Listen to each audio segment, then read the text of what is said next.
I was in London for a speech that I gave to people on securities fraud. One person put up his hand and said, you know, I'm having trouble with this warning that I was given by my travel agent about going to New York. Can you interpret this for me? And it was a list of 10 things to do or not do to avoid being the victim of crime in New York.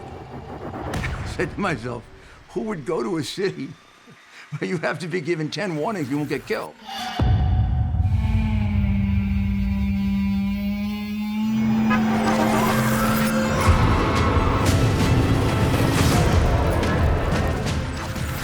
In 1990, the city had an Eastern European look in the sense that it had an overwhelming grayness. I remember I was walking in Times Square. I knew, I wasn't worried, I knew that in 20 seconds somebody would accost me for some reason. Bad schools, high crime, not the greatest economic vibrancy. If you had a car, you'd put a sign in the window that said, no radio in here, so that someone wouldn't come along and smash it up. And there were people begging everywhere. It was terrible. The city wasn't safe, and we almost went bankrupt. Most of the parks had not had any investment in them for years or decades. There was a lot of crime, there was a lot of graffiti. Bryant Park being one of the worst. It had 500 felonies in 1979, which is a lot of felonies. The airport was like a third world country. The highways were filthy, abandoned cars, tires, grass overgrown everywhere on the center islands, graffiti everywhere. It was just bedlam. Every day, everybody was victimized by the fear-inducing quality of life, decay, and disorder in the city. In 1990, worst crime year in the history of New York City, 500,000 serious crimes reported: murders, rapes, robberies, burglaries, car thefts. You had to literally fear for your life. And I remember people telling me that, you know, I always keep a $10 or $20 bill inside of my cigarette pack because let's say if I left my wallet somewhere, I'd never leave my cigarettes anywhere. And you never want someone to come up to you to rob you and you have nothing to offer, because that might anger the individual and you might be one of those 2,500 people that lost their life that year. And I'm saying to myself, like, wow, how did we get here?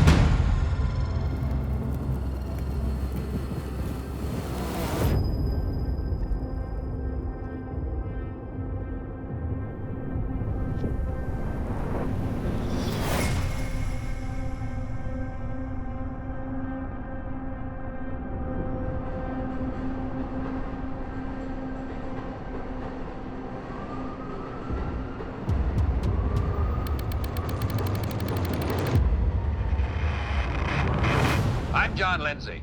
I was born in New York City and I've lived here all my life. And I'm running for mayor because I know that our city is in a crisis. I plan to give New York the most hardworking, the most dedicated, and I hope the most exciting and successful administration this city has ever seen. Mayor Lindsay in the late 1960s, he was supposed to be a new mayor to address new problems.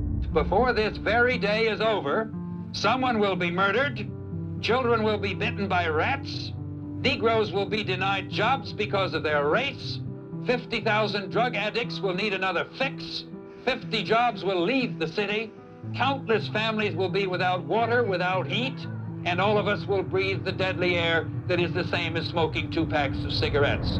He was relatively young, in his early 40s. He was fresh-faced, he was blonde, he was handsome.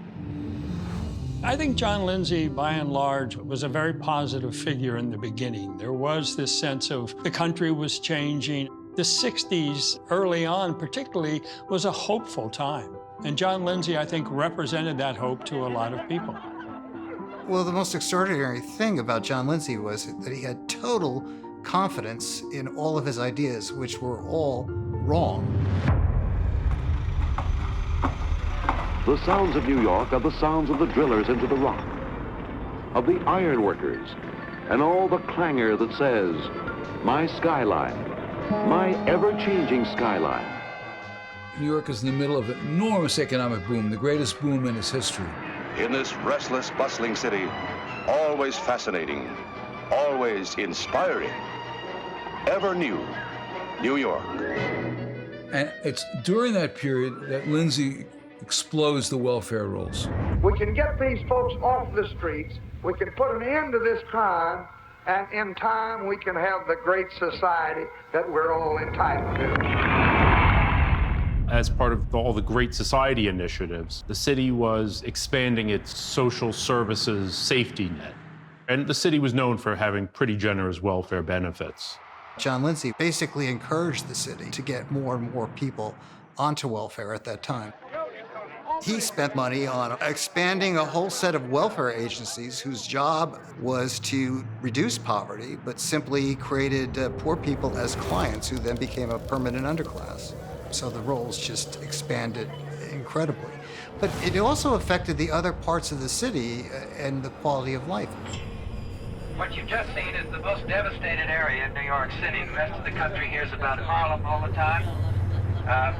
Harlem, compared to Brownsville, is a stable middle-class community by comparison. He was just overwhelmed with these problems that kind of started to balloon and mushroom in the early 1970s. When he took office in 1966, there were roughly 600 murders. And when he left, 8 years later, there were approximately 1,700 murders a year. This crisis and this administration has failed even to make a proposal to protect our people on the streets and in their homes from violence. Well, I don't think that this is the time for partisan statements. He essentially drove jobs out of the city. The single biggest reason that companies left the city was crime. When Police Commissioner Patrick Murphy took over the NYPD in the early 1970s, his focus was reducing systemic corruption within the department. But what he did also, he had us in uniform stop making narcotic arrests. The one thing that was true then and today, there's a nexus between illegal narcotic activity and violent crime in New York City. He was sort of a proto-perpetrator of the phony narrative that colorblind institutions dedicated to law and order are racist. He believed that excusing crime was doing people a favor. It was not. So he did not use the police department as he should have to try and stem what became a completely out of control urban breakdown. It also sends a message out to the police officers that really nothing is expected of you. If you just play it safe, don't do anything. Don't get in trouble and you'll get your pension and you'll get out of here. They robbed me. They robbed me. And if you don't think I'm gonna do it, I'm gonna kill them up my fist. People would call about a narcotic complaint. A uniformed officer would arrive and drive away because they weren't supposed to be enforcing the laws. You develop this dynamic between the people in the community wondering, why aren't the cops doing something about the drugs? The only people who profit from this are the people who are preying on the average citizens. Crime explodes, and businesses feel this, and if they can, they get out of the city. This fiscal year, well, it's quite grim. For the first time since I've been mayor, we are in imbalance at the moment. It's conceivable we'd have to go to the banks to get through the year. It would be terrible if we had to do that because it just compounds the problem for the next fiscal year. He spent money the city didn't have, and he spent money the city was never going to have. I mean, it was borrow and spend. There was just a lack of discipline. And when the banks eventually said, that's it, we're not going to lend you anymore because we don't believe you can repay it, that's what created the great fiscal crisis, which ended up worsening everything in the city. We saw immediate population destabilization. The city lost about 1 million people, lost a lot of middle-class families, middle-class jobs. We lost a lot of corporate headquarters. We were the capital of garment manufacturing. Those jobs went to the southern United States and later they went overseas. By the time Lindsay leaves office, the city loses about 600,000 jobs. That's an astounding number if you think about it. The city had two seemingly contradictory problems of housing prices that were still too expensive for most people to afford, but yet mass-scale abandonment of housing in the South Bronx, in Harlem, in Bushwick. It was a combination of a fiscal crisis where the city started using capital money to fill operating gaps, which is not sustainable. It was a combination of some social unrest, which led to difficult situations in low-income neighborhoods, and many multifamily rental housing owners couldn't make a go of it anymore. And it was a wave of abandonment of rental housing, and the city, through foreclosure, ended up owning all these buildings. The city laid off roughly 25% of its police force. So you had this incredible surge in crime. You're doing layoffs because you can't afford to keep the cops on the payroll anymore. So that was a big problem. And then, of course, in the schools, race became the big issue and, led to the flight of many students from the school system. There was no single teachers union in New York City. They were split into many disparate groups and they had no power. By 1968, when we started seeing teacher strikes, well over 95% of the teachers were unionized in the United Federation of Teachers, and their first fight was to fight back against the notion of giving the communities control of the schools. They wanted to protect their teachers. This led to politically a split between the black community and the teachers union. All we want is a decent education for our kids and our kids in school. That's all we want. We're not here for any trouble.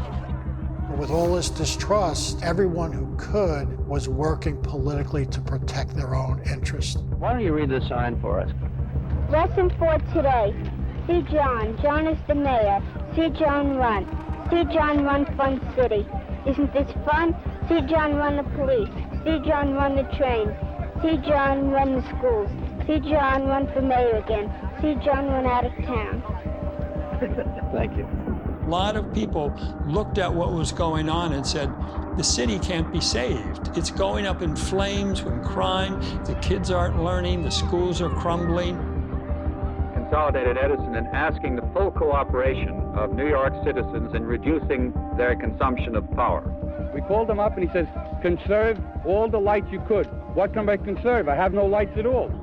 It was a great sense that the city cannot work. It can't be governed. It can't function without all of this inner turmoil. The battle for the cities will go on. Across this nation, the struggle continues for rational urban priorities. And whatever my future, I will always give my voice and my strength to that fight. When Lindsay's on, he set up the circumstances for the New York City financial crisis, which will last for a decade.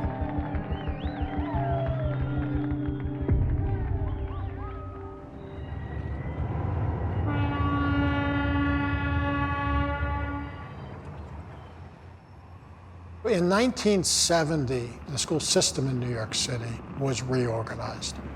The Central Board of Education was comprised of 7 members. The mayor appointed 2 of those members, and each of the 5 borough presidents appointed a member of the Central Board of Education.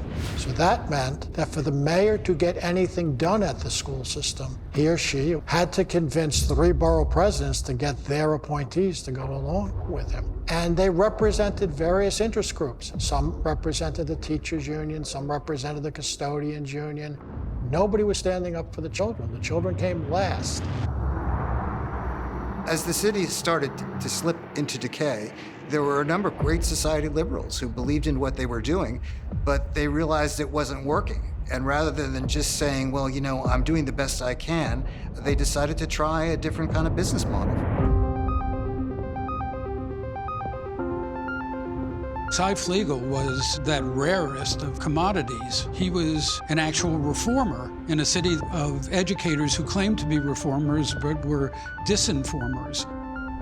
And Cy's idea was to offer kids in his district, one of the poorest in the city, a choice to learn things in fields that they were interested in, from science and mathematics to the arts to sports. Being in East Harlem, there were no high schools. the kids go to.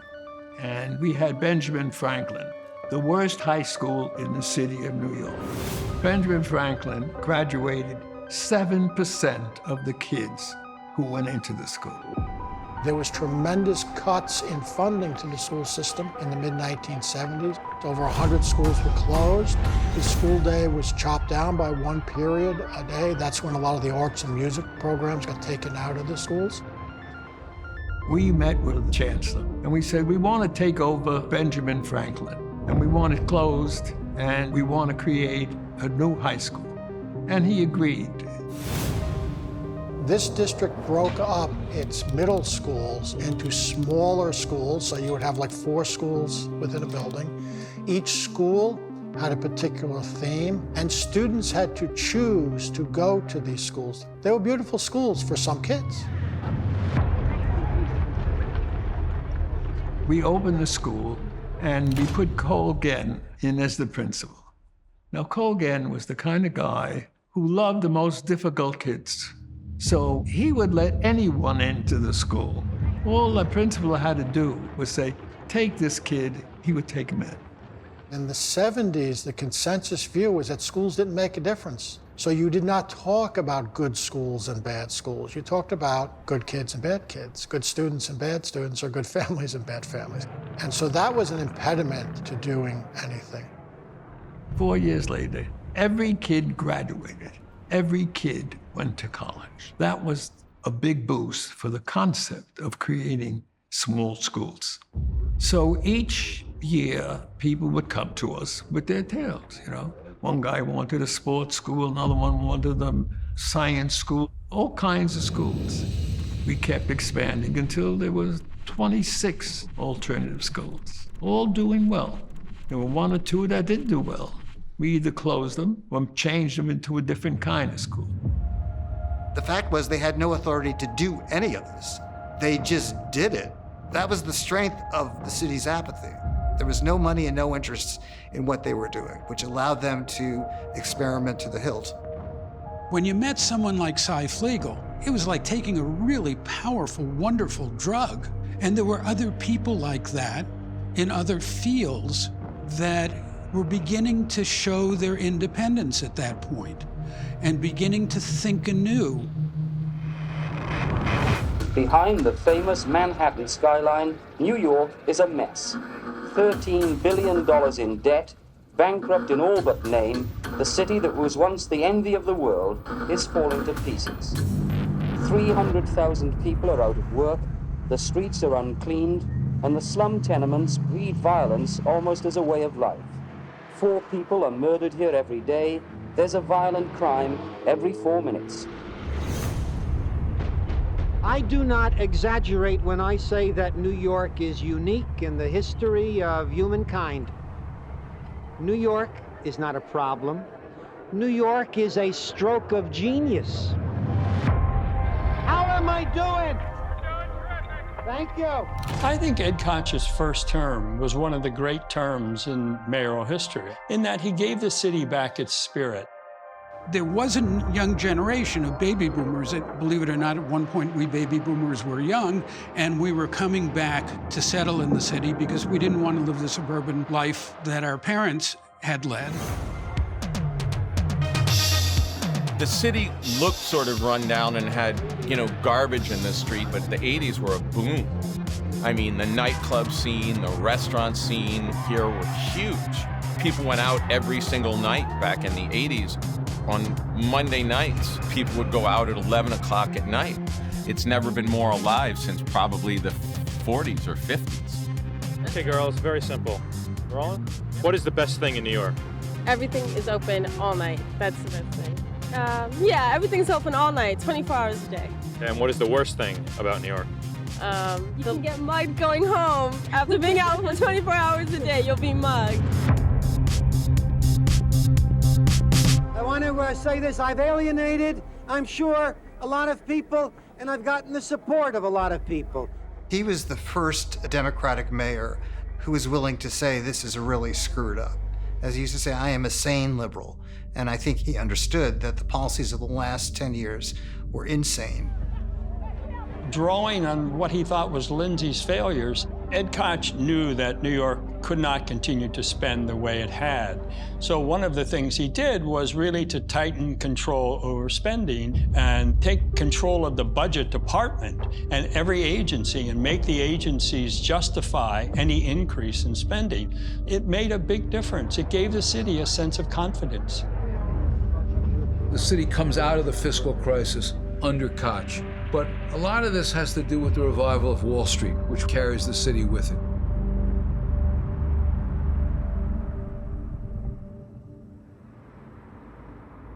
Ed Koch ran for governor in 1982, right after he was re-elected mayor in '81.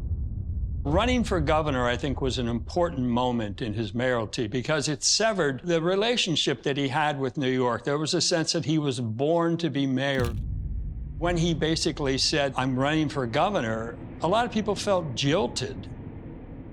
The love that the city had for him was never quite the same as it was in that first term.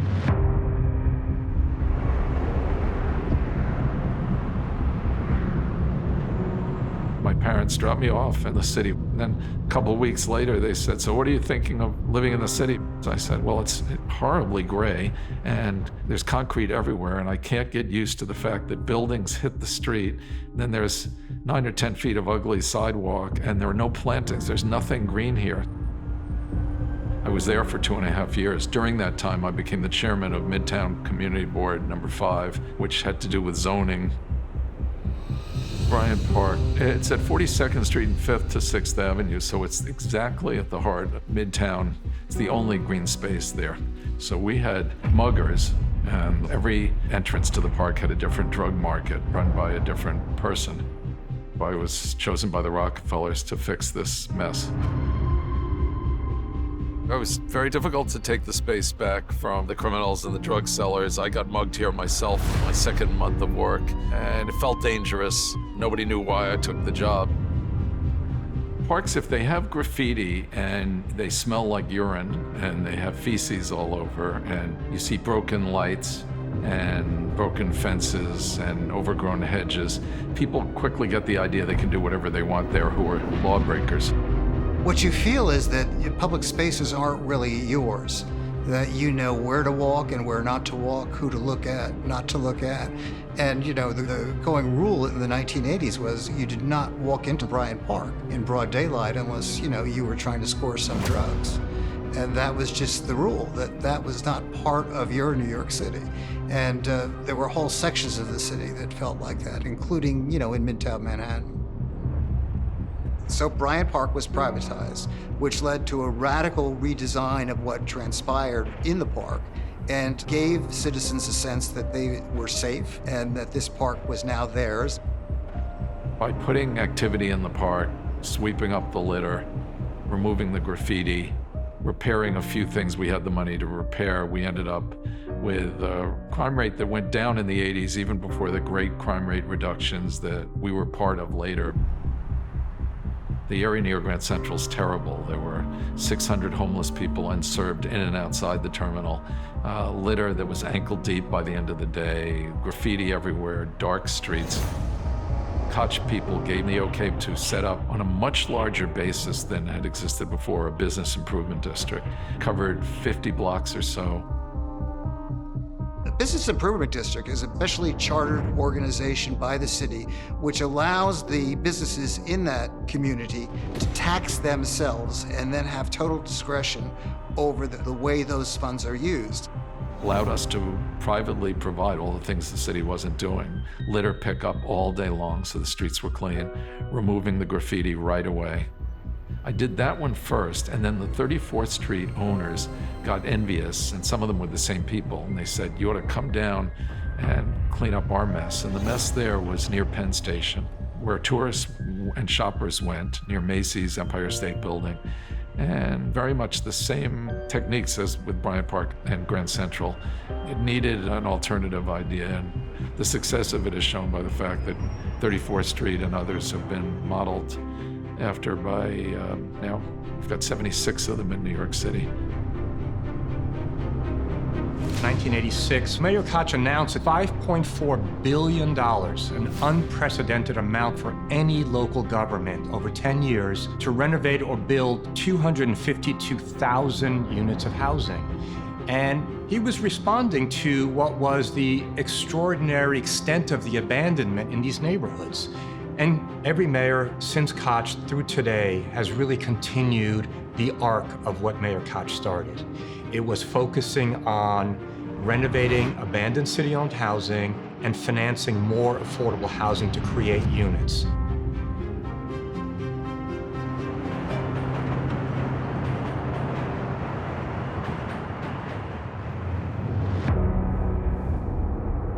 Growing up, you saw graffiti, you saw a lot of the drugs, you saw like this level of dinginess, but then it was New York, right? I mean, we were all used to it. That was a way of life. And then when you thought that it could not get any worse, crack came. This has reached epidemic proportions. It is a crack epidemic, which police say is causing an increase in murder and other violent crime.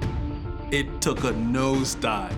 You saw individuals transform into zombies. I believe they should impose the death penalty as an option to judge and jury, and I believe they should use it. Mayor Koch is asking the federal government for help in this war against drug and a federal death penalty for drug dealers. People were very angry and very upset about crime. And throughout the Koch years, several high-profile crimes shook the city. In 1984, you had the Bernard Goetz incident. Sort of a mild-mannered looking radio repairman shot 4 guys on the subway because he said they were threatening him. The city basically flocked to his defense. He was found not guilty of attempted murder and just found guilty of carrying an illegal handgun. And people were like, wow, they felt sorry for him. And when they heard his story that he was previously robbed, people were fed up. People have to take the law into their hands. I think he did the right thing. I think he was right. People just getting fed up being ripped off like that. If he was being robbed, hey, he had to do what he had to do. Self-defense.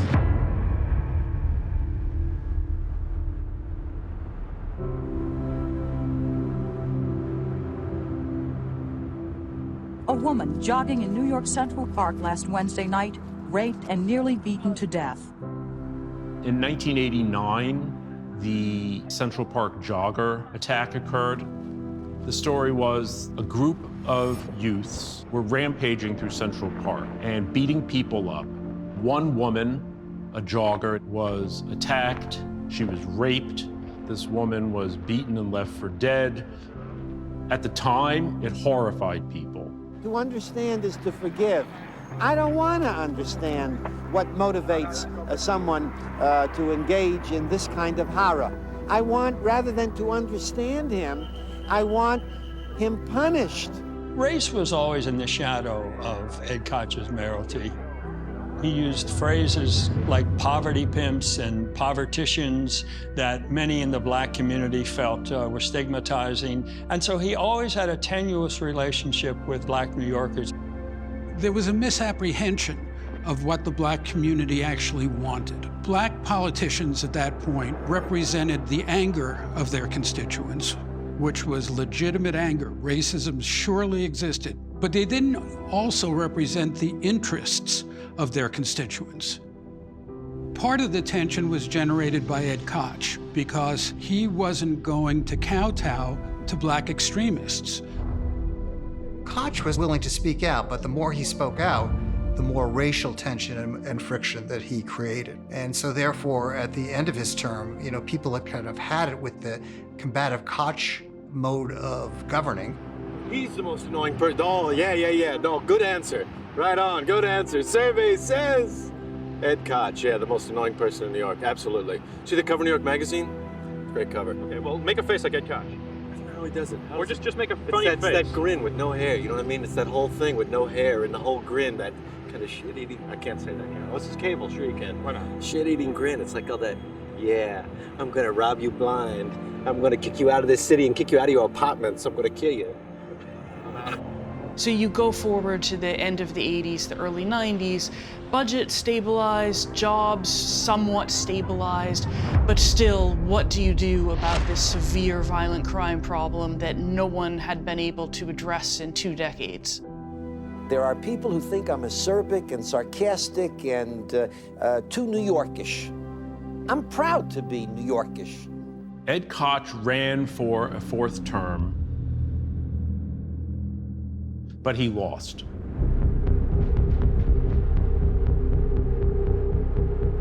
Rudolph Giuliani, who lives with an 18-hour working day, a 6-day working week, and now several death threats in his in-tray. Rudy Giuliani was one of the great federal prosecutors who does a great deal to bring down the mafia. It is very, very important that there be a general rule, and one that is well known in this country, that if you violate the law, whether it's insider trading or tax evasion or fraud or bribery, a so-called white-collar crime, the overwhelming general rule is that you go to prison. Rudy Giuliani had made a big name for himself prosecuting white-collar criminals in the 80s with all of the stock manipulations and so forth. He famously went into the trading floor of major houses and had people arrested, and perp walked out. You know, he had a real flair for publicity. When I decided for the first time to run for mayor, almost unanimously, my friends told me I was crazy. I didn't get to run against Koch. Dinkins beat him, changed the whole nature of the race because now I was running against the first African-American nomination of the Democrat Party. But Giuliani is just not a very effective politician, retailer, wholesaler, or anyway. As for my own vote that year, I couldn't vote for Dinkins, but I didn't know if I wanted to vote for Giuliani. For all his talents, he's enormously talented, enormously intelligent. He's a terrible politician. It seemed like he was running for sheriff. He hadn't mastered the issues involved in governing New York. We lost by 2%. Of course, I was sad losing. I remember Senator All-Inspector said, you should look at this race as you have money in the bank. And the question is how you're going to spend it. And I recommend not spending it running for mayor again because it's impossible. Republicans just can't get elected. My father remembers when he was young, talking with neighbors who themselves remembered the days of slavery. Tonight, we forge a new link in that chain of memory. David Dinkins was a real gentleman and played by the rules as far as conventional politics go. But he really had no understanding of the forces that were going on inside the city at that time.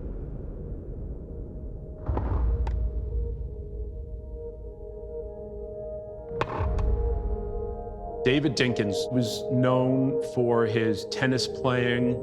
He came out of the Harlem political machine. He was elected with high expectations from the public. They wanted David to do something about racial tensions in the city, which were very high, have always been high, continue to be high. They wanted to do something about the rising crime and disorder. The city was still having a hard time. David Dinkins, I think, gets a bad rap. He was not a very effective mayor. And almost immediately after David Dinkins was sworn in as mayor, he was confronted with a series of racial incidents, starting with the Red Apple boycott. On Church Avenue, there was a Korean fruit stand, a place that I had shopped in a whole number of times.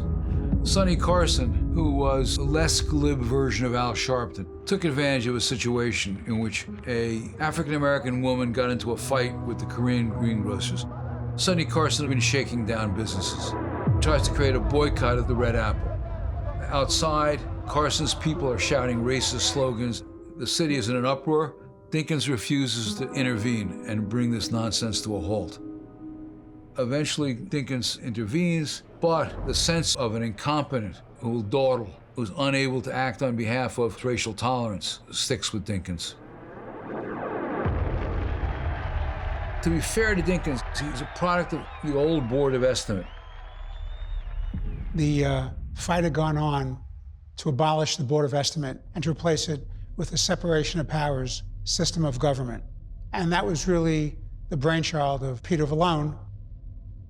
The big thing was that I was elected speaker by the overwhelming plurality of one vote. So as you can see, I was very popular at the time. I got elected in 1974, and I said, there's something wrong with the city. There's nobody in charge. It's only borough presidents that are running the city. The way it worked was each borough president got one vote. The mayor, the comptroller, and the then city council president, because they were elected citywide, they each got 2 votes. So a total of 11, and it was always a scramble to assemble a majority. And it was really the super legislature. It rendered the city council pretty unimportant. 8 executives running the city. They only care about their boroughs. They don't care about police citywide.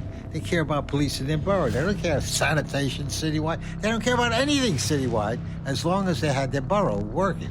So there was a lot of deal making. If the city council president wanted to fight with the mayor, then the mayor would have to go and try to get the Board of Estimate vote from the borough president in Staten Island and Queens, or try to make a coalition that way. This is crazy. You have to do something citywide. You need police citywide, you need sanitation citywide, you need everything citywide. The suit was finally brought before the United States Supreme Court, saying it's unconstitutional because how could small Staten Island with 300,000 votes have the same vote as Brooklyn with 2.5 million votes? Under the constitutional principle of one man, one vote, it was thrown out as unconstitutional, and a lot of the power went to the city council. Peter led the charge to bring the city council into the modern age. As a result of that, city council got the full legislative power of the city to make the laws, the power of the purse to do the budget, the power to do land use, which the council had never had before. Conversely, it also gave the mayor more power because he didn't have to make these deals with the borough presidents. To eliminate the Board of Estimate was the beginning of the liberation of the mayoralty and the beginning of the city's return to effectiveness as a governmental structure. Dinkins didn't know what to do with it. He was a creature of the Board of Estimate. He grew up under the Board of Estimate, and he didn't do much with it.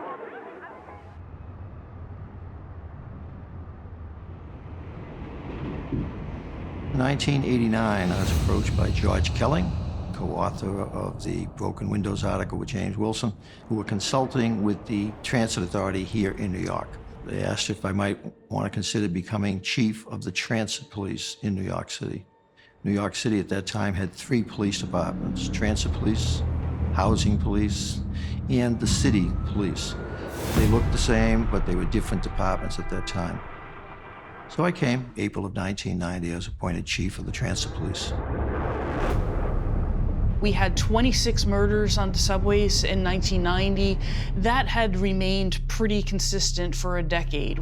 And the Times would say, you're pretty safe as long as you're not walking through some of the long passageways in Manhattan, as long as you're sitting in the middle car. This is as good as it's going to get. The subway, like taking a walk down into Dante's Inferno. The smell, filth, a lot of the turnstiles were disabled. Aggressive begging, people coming on to the train everywhere. And they actually had cardboard cities on the end of the platforms. Bratton pioneered this idea that if we address small crimes in the subway system, we can prevent bigger crimes in the subway system. So they started looking at who was jumping over the turnstiles and who was beating the fare, and found out that a disproportionate number were also wanted for violent crimes, or they were carrying guns or knives into the subway system. So if you apprehend people beating the fare, you can prevent violent robberies and murders in the subway system. And within just months of this, the Times was saying, okay, crime is down by double digits. And it worked. In the space of less than 2 years that I was here as transit police, crime went down by a very significant amount.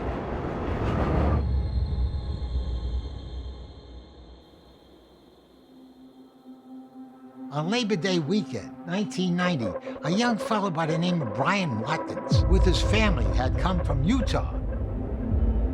They were waiting to take a train, and a bunch of thugs cut the father's pants, they took his wallet out, kicked the mother when she tried to stop them. Young Brian Watkins and his brother thought to fight these guys off, but of course they had a knife, and they stabbed poor Brian Watkins in the heart. And even though he was stabbed, he tried to chase these guys until he died on the steps. Monday morning, after Watkins is stabbed to death, I come in and I've said, Peter, we're going to lose the city. We have to do something about it. He says, what do you think we should do? I said, we have to increase the strength of the police department, not just what you call head count, but patrol strength as well, actually on the city to restore the reality and the perception of public safety. If we don't do that, we're going to lose the city. Peter said, how do we do that? What we're going to do is we're going to have a piece of legislation having a mandatory minimum number of cops by 6,000. And Peter said, can I force the mayor and the police commissioner to do these hires? I said, you can't do it without a referendum. If we do the referendum, we'll win, because public sentiment is for safe streets. People are scared to death. The City Council in New York is a relatively new institution in the way it's formed now, with the City Council Speaker. And the Brian Watkins murder was one of the first major challenges confronting the City Council in the post-Board of Estimate era. With their new powers, they were able to work directly with the mayor to pass crime legislation. I said, Mayor Dinkins, there's no longer a Board of Estimate. You just have to talk to us, the City Council. We want to pass a law. And after a great amount of difficulty, with every single legislature, we got the cops within 2 years. The name of the program that was evolved from these discussions was Safe Streets, Safe City. It was a Peter Vallone initiative. We needed the support of the City Council members. We got it. We needed the support of the legislative leaders up in Albany Assembly and the State Senate. We got it. We need the governor's support. We got it. And the program started in the beginning of 1991. Quite candidly, Mayor Dinkins was not enamored with the idea that we were forcing him to hire more police. His comment to me is, what are you doing to me? Advisors to Mayor Dinkins never really got into this idea. This was not his core constituency, they felt. He had to do more social things, and he's using up this money. So they backloaded the hires, I think, in a belief that if Dinkins was reelected, you wouldn't have to carry through on his plan. It came back to backfire on them because crime was still up. The largest class in the police academy that I can recall, 2,800 police officers were hired in August of 1993. So guess what? They graduated in January of 94 with Mayor Giuliani's arm around them. So he got all the credit for the 2,800 cops. Instead of moving those hires, let's say 6-8 months earlier, Mayor Dinkins could have gotten some credit for that, but of course he didn't.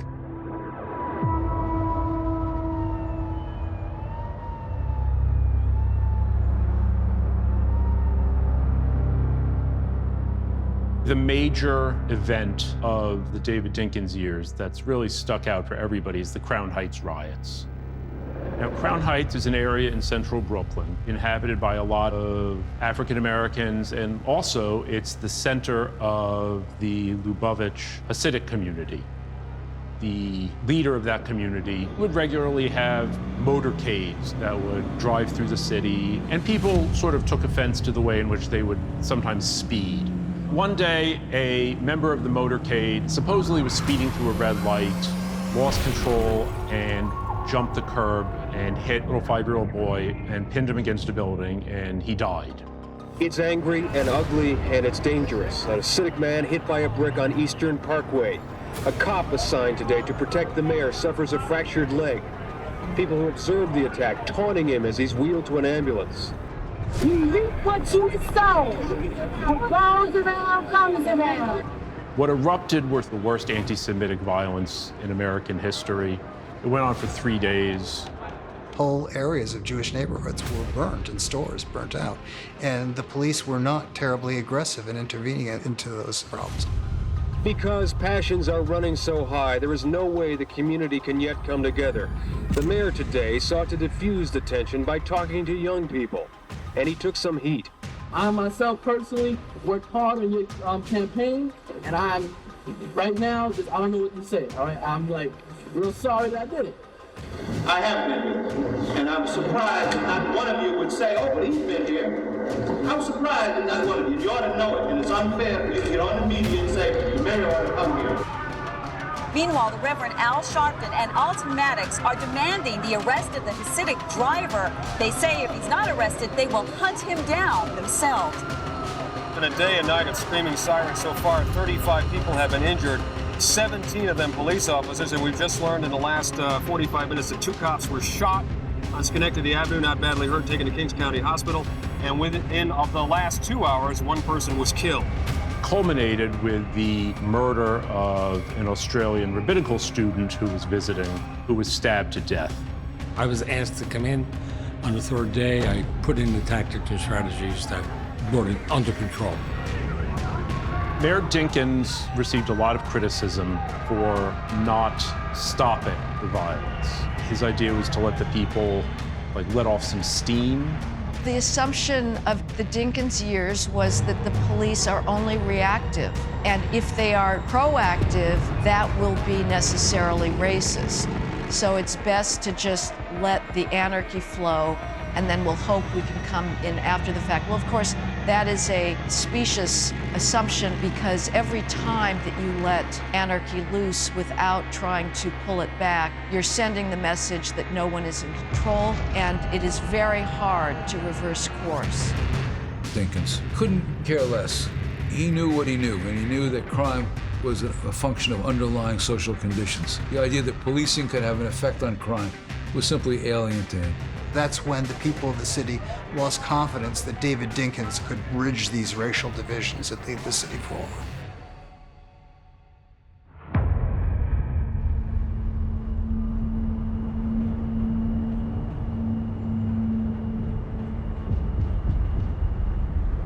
In the early 90s, I was at a meeting of people who wanted to reform New York. And in the course of the discussion, what came up, a guy named Bill Clinton, who I never heard of, was going to be giving a speech on welfare reform. Would I be interested in coming? I said, sure. We basically believe that we require a partnership between government and the private sector and the education sector, and that we shouldn't be giving out rights to people without requiring them to assume certain responsibilities. I'm just absolutely stunned. He's brilliant. He gets everything right. Who is this guy? I came home, I told my wife, this guy's going to be president of the United States. There were a group of us who saw Bill Clinton coming, and I guess you'd call us moderate Democrats, new Democrats, whatever. And I think a lot of us saw that there had to be changes in the way government worked. It seemed that Bill Clinton was someone who understood that we had to break through the paralysis that excessive union rules and industrial age bureaucracy had caused. And Bill Clinton ran against the activist base of the Democratic Party on all of those issues. People were ready for an enlightened, moderate, liberal form of government. The early 90s was an exciting period because people are fed up with the failure, both on the federal level and on the local level. People are open-minded, they're willing to talk to each other across the aisle. And so it was an air of practicality to the discussions. Began to think, well, maybe there's some possibilities for New York. There were problems that began to happen when the industrial age ended, blue-collar jobs left, and the information age began. And the Manhattan Institute was one of the first places that began looking in an academic way at problems like addiction, education, crime, family structure. These were things that needed to be looked at. The number one issue was unquestionably the crime and disorder crisis in the city. And so that attracted people who wouldn't necessarily be considered conservatives, like George Kelling, the criminologist, Fred Siegel himself.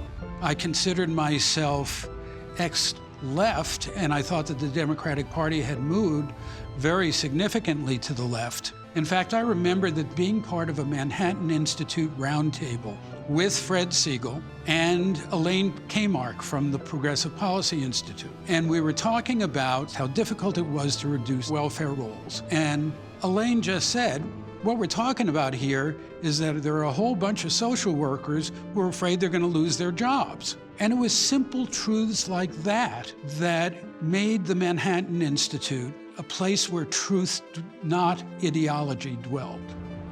We tried bigger government, and it didn't work. With so much money flushing around the system, people had no incentive to change. At the same time, cities in particular, as political entities, need resources. So it wasn't a question of cutting back on resources as well. We knew it was just a question of getting the incentives right for people to do what they were supposed to do in the first place. In the 1990s, what we wanted to do was see if we could apply those ideas to affect change in our own hometown. The City Journal was the vehicle through which we thought we would talk about public policy in New York City. So we thought a magazine that applied our principles to urban questions would be the most effective way to go. The collection of people that actually was the brain trust of the Manhattan Institute were all ex-Great Society liberals who realized it didn't work, and City Journal provided the only forum for them to report on why it didn't work. The great thing about the people that we brought in was that they weren't theoreticians, they were practitioners. So they did excellent journalism in telling people how things really worked. So the City Journal was launched in 1990, right at the beginning of the decade. It was time for reformers to react against liberalism. David Dinkins wants to be re-elected as the first black mayor of the city he calls the Gorgeous Mosaic. Rudolph Giuliani is the tough lawyer who sees a city on the verge of collapse. Well, the major advantage that Giuliani had when he ran for election in 1993 for the second time was that the city had experienced 4 years of David Dinkins. You know, the difference between the first campaign and the second was Giuliani ran on his record as district attorney, but that really didn't give him a kind of operating philosophy of government. I knew crime. I didn't know the budget. I didn't know the environment. I didn't know welfare. I didn't know transportation. I didn't know procurement. I didn't know, boy, what I didn't know. So I said, now we're going to do it differently. I did a 18-month seminar in which I called experts in to teach me. The first one was Andrew Cuomo. He gave us a 2.5-hour lecture on the housing problem. Several people from the Clinton administration, people from the former Bush administration came and helped us. Henry Kissinger came and gave us a lecture. And then what we would do after the lecture, we would get together and we'd play a game, which is, if we were in charge, what would we do? And then we'd write it out. This is what we would do. We would start meeting with our scholars and come to our events and participate in our conferences. The story is that he had an aide who saw a copy of City Journal in a bookstore and said, oh, Rudy's got to actually read this, which he brought to him. And that was how the first meeting was set up. And he really taught himself in those 4 years, you know, what are the underlying problems and what are some possible solutions? And I think he articulated that in the second campaign, which allowed people to see a way out. He narrowly beats Dinkins. And the reason he beats Dinkins is because Staten Island wants to secede. City Council was made more of a traditional legislature, and the Board of Estimate was abolished, and they lost power on the City Council due to proportional representation, which assigned Staten Island only 3 of 51 seats. Facing being the city's garbage dump, new fees on the ferry, and just feeling marginalized, they voted to become independent. Giuliani promised to acknowledge Staten Island's concerns, and high turnout led Giuliani to win the election by only 3,500 votes. Giuliani comes into office, and the talk is he can't last. The powers that be in New York will get rid of him.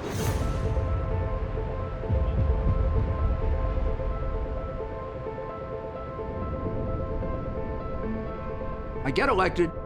The advantage we had is we had a game plan for everything. Doesn't mean it was the right game plan. A lot of them had to be readjusted when you got to the reality of what you could do and couldn't do. Rudy Giuliani runs up against the idea that New York is ungovernable. He knows vastly more than he knew in '89. He's ready to govern, and he's ready to take on the city's vested interests. My campaign chairman, Arnie Burns, said to me, do it as a one-term mayor. Say, I'm going to do everything I want, everything I believe is necessary, no matter how unpopular it is. And if it works out, wonderful, I'll get a second term. If it doesn't, I can always live with myself. So that's what I did. The Democratic Party was controlled or influenced by all of these other groups. So they didn't have as much swinging room as Rudy did. Rudy had no inherent allegiances. He was just going to win or lose based on his performance. The Speaker of the City Council was Peter Vallone. My first day in City Hall, I said, Beth, give me the Speaker's number. That I have a couple of bagels and coffee. I'd like to come over and see him. I haven't had breakfast yet. And she says, well, do you want him to come over to you? I said, no, I don't want him to come over. I want to come over there. I walk in, I say hello to Peter, I sit down, and he says, do you know this is the first time the mayor's ever been in this office? I had 2 Democrat mayors, Koch and Dinkins, never came in here. I said, I know how religious a Catholic you are, so you have to be in this because you want to help people. I think we can sit down, we can put aside the political stuff just between the two of us, we can figure out what we can agree on, and we can implement it. If we can't compromise it, we'll debate it. But I bet if we do that, we can do a lot. Peter was introducing him not only to the members of the council, but to the staffs of the various agencies and departments, to the political leadership of the parties, to the community groups, to the trade associations, to the lobbyists, to the unions. We broadened Rudy's horizons. And Mayor Giuliani, to his credit, was ready, willing, and able to have those conversations, to meet with these people, and to partner up when he could. And Peter was instrumental in that. He saw that I want to work with him. I don't want to work against him. And if we're going to make this work, Rudy, we'll work together. And that's what we did. They put literally red phones on their desks. And the only one who could answer the phone on the mayor's side was the mayor. And the only one who could answer in the speaker's office was the speaker. And they were constantly talking and meeting. We met almost every Thursday. He'd have a list, I'd have a list of the things that we thought we needed. And we would begin by matching the list, and where we overlapped, we get it done. Where we didn't, we try to work it out. And we were always looking to build consensus if we could. That's not to say we didn't have political fights and litigation fights. In fact, Rudy interviewed me for a judgeship. And he said, Richard, he said, tell me about your litigation experience. I said, Mr. Mayor, other than the 20 cases I had against you? And he laughed. But that was the kind of relationship we had.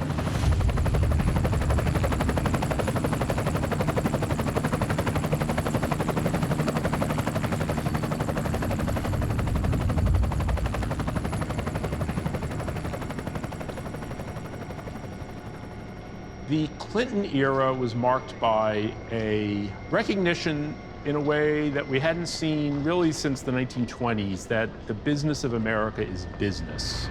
Essentially, the idea that Wall Street was it. The opening to China, the huge tech boom, all of that happened under Clinton. And New York City profited handsomely from this approach. And Giuliani was both a beneficiary and a player. Now, it may seem like these are very different political figures. However, there is a kind of similarity in the sense of, I guess what you'd call like, the neoliberal consensus. This idea that we can't go forward in the same way. Clinton was quite vocal about the crime problem and proponents of welfare reform. So those were 2 key areas right there where there was overlap with what Giuliani was trying to do in New York.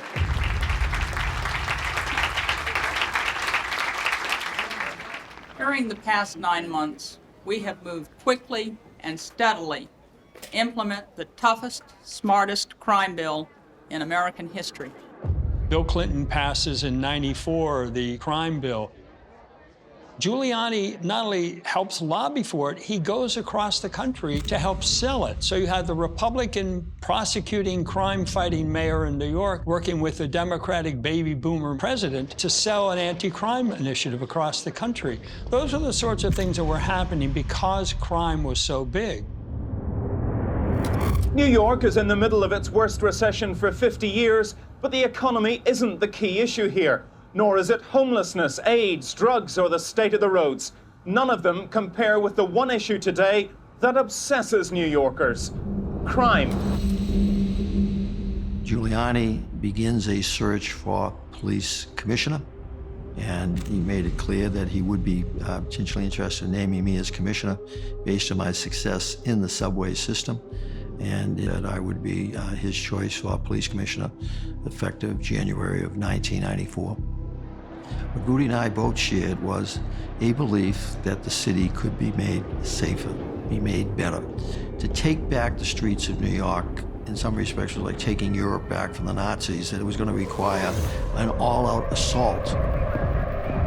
One of the early priorities he had was to create a larger police department by merging the 3 police departments that existed in New York. We acquired the housing police. We acquired the transit police because they're chasing the same criminal. The guy may do 2 muggings in the subway and 3 muggings on Times Square.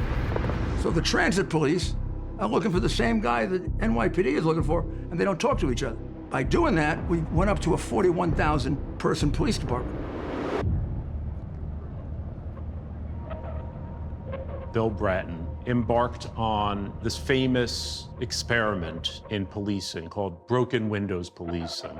George Kelling and James Q. Wilson came up with the theory of broken windows in 1984, saying if you have a window that is broken and it is not fixed, then you will have 2 broken windows, then you'll have 3 broken windows. At some point, you have a neighborhood that is very, very, very hard to recover. But modern policing did not begin with capturing criminals. It began with maintaining order. And Bratton was very much attuned to this. Quality of life offenses are as important as serious crime to be addressed. The basic mission for which the police exist is to prevent crime and disorder, the 5 most important words in law enforcement. To deal effectively with crime, you're also going to have to simultaneously deal with disorder. A healthy neighborhood polices itself in the sense that if you've got a neighborhood with healthy foot traffic, where everyone is employed, where every restaurant and retail space is full, if someone comes along and they break a window, that window will be immediately fixed. It's only when the neighborhood has stopped being healthy that it is not immediately fixed. So once you have gotten to the point where the police are in charge of this, you are already at a point of failure. In the 70s and 80s, police moved away from dealing with disorder on the streets and instead focused on responding to crime. And we didn't deal with quality of life crime at all. The way policing had worked had been getting police off the streets and into police cars, answering radio calls for serious crimes, rapes, murders, bank robbers. And I'd go to community meetings and armed to the teeth with all my crime statistics, where it was happening, who was doing it. And people in the neighborhoods didn't want to talk about that. They want to talk about the prostitute in their doorway. They wanted to talk about the abandoned car that was never towed away, about the graffiti, about the gang drinking on the corner. People were as concerned, or maybe more concerned, by what they were seeing every day versus the crime that they would read about, but most of them were not personally experiencing. What was basically creating the fear was a phenomenal amount of disorder.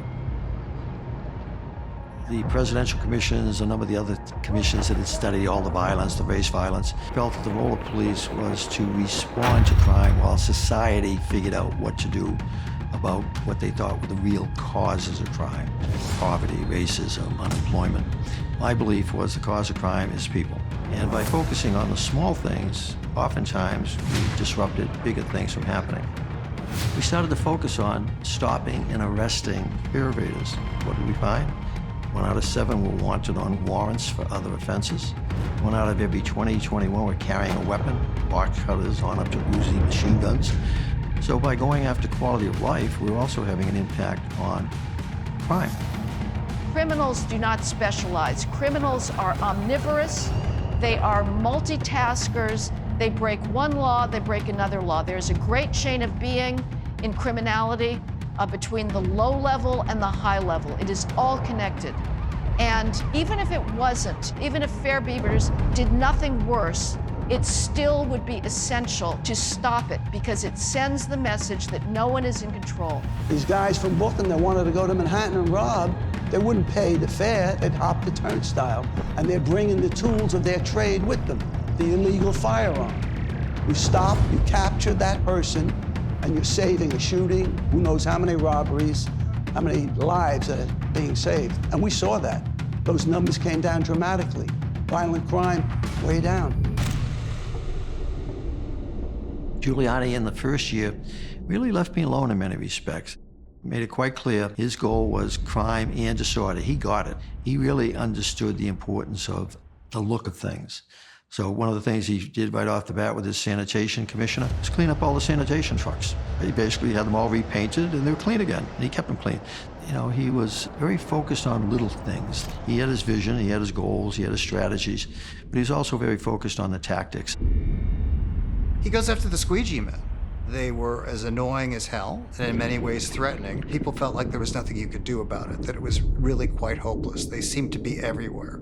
And so Rudy told Bill Bratton to make this the priority, is to get these squeegee men off the street and in jail if that needs to be the case. And lo and behold, they found out there weren't that many squeegee men. There were maybe about 75 of these guys making life a living hell. But it was one of those very visible things that people noticed. Another thing we did is adopt a highway program that allowed companies basically to adopt parts of a highway and pay for additional cleanup services.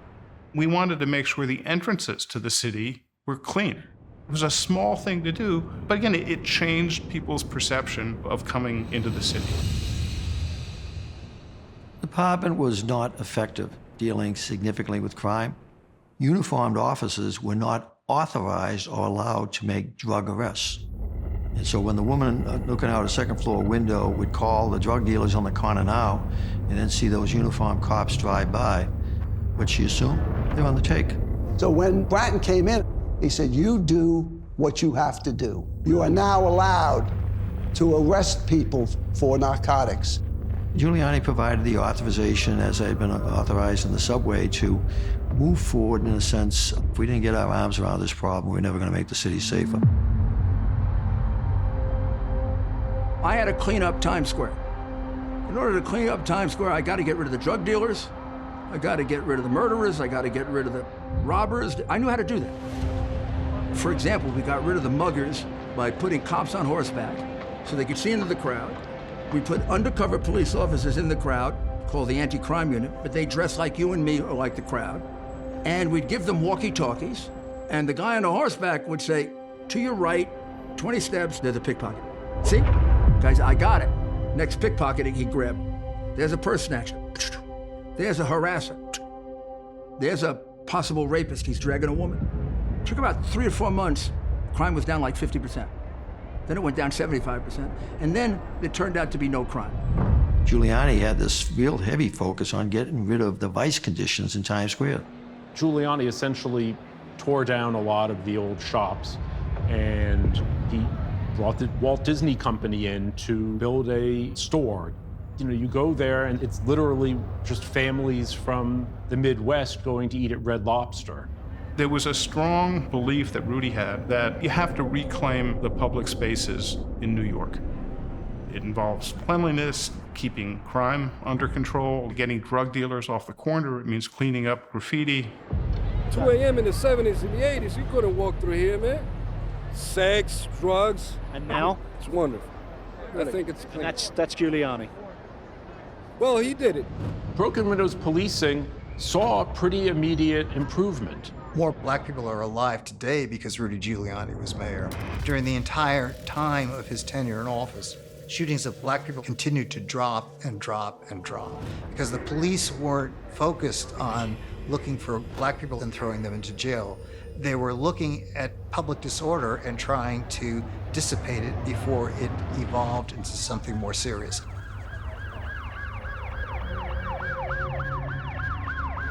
The statistics can't tell you, however, is what's going on behind the scenes at the once infamous New York Police Department. It's a fundamental overhaul of the police force as an organization, and a complete rethink of how best to wage war on the criminal, because war and the philosophy of battle is very much part of the new corporate-style thinking. In 1994, Jack Maple, who was my Deputy Commissioner for Crime Control Strategies, probably one of the most brilliant people I've ever known on dealing with crime issues, and Louis Anamone, who was Chief of Patrol, effectively created this system of accountability called CompStat, where they required every precinct to have crime maps and to track daily where crime was developing and to do something about it. So CompStat means computer statistics, and all it is a recounting of each of the 7 major crimes in each of the precincts in the city on a daily basis, so we can get a good picture. How are you doing this week?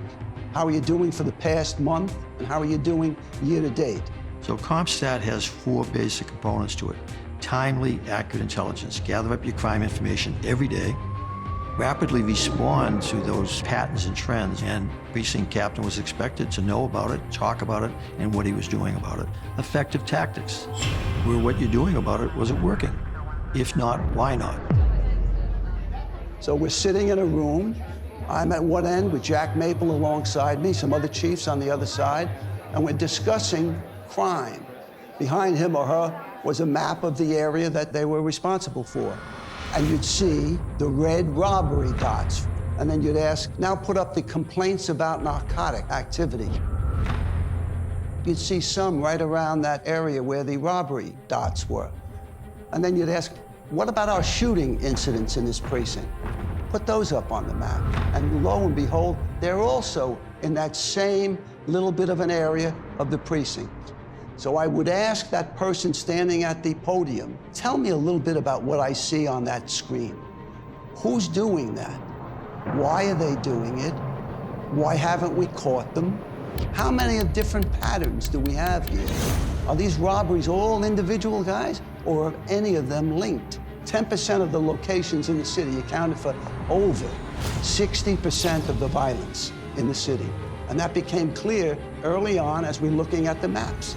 Although you might have had 1,900 homicides the year before, there weren't 1,900 different shooters.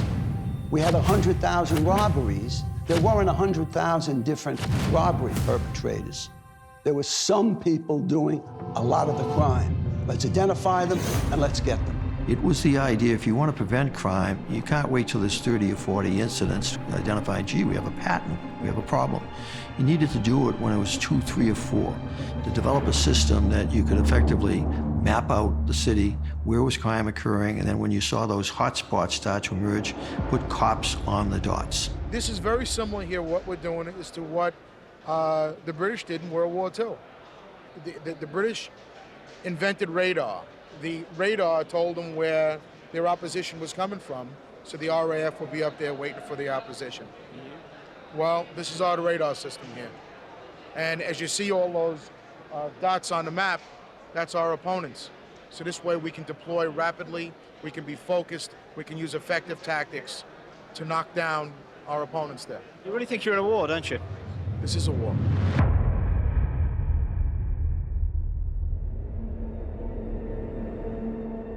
For years, mayors ran for office saying they were going to clean up crime in the subway.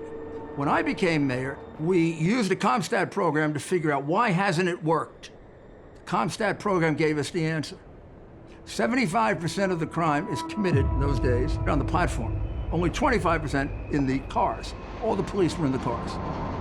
We took the police out of the car.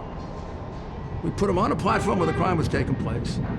We allocated them exactly the way crime was allocated. 75% of the platform, 25% in the car. All of a sudden, crime went down within weeks by 50%. Within months, people were saying the subways are safe again. And when the criminals would move back, because we had the CompStat system, we were only 2 days behind them. The city never dealt with crime in a scientific way like this before, in an intelligent way like this before. Crime was crime, and who knew how to stop it? Bratton and Giuliani came in and said, we are holding police commanders ruthlessly accountable for crime on their watch. They weren't being held accountable for crime because it was believed that crime was beyond their power to control. They were being held accountable for response to crime. If that police commander did not have the data at his fingertips and a plan to save lives, overwhelmingly black lives, his career was on the ropes. The crooks seem to be taking Monday, Tuesday off, right? And they're working Friday, Saturday, and Sunday. So we should therefore be working Friday, Saturday, Sunday. This changed the atmosphere of the NYPD to a sense of urgency, and that has never left the department. And the more computers got sophisticated, the more sophisticated we became. We could pin map it. We could measure it by time. We could see that auto theft took place in certain neighborhoods between 10 at night and 2 in the morning. So 10 at night, 2 in the morning, we were there. When it moved, we moved with them.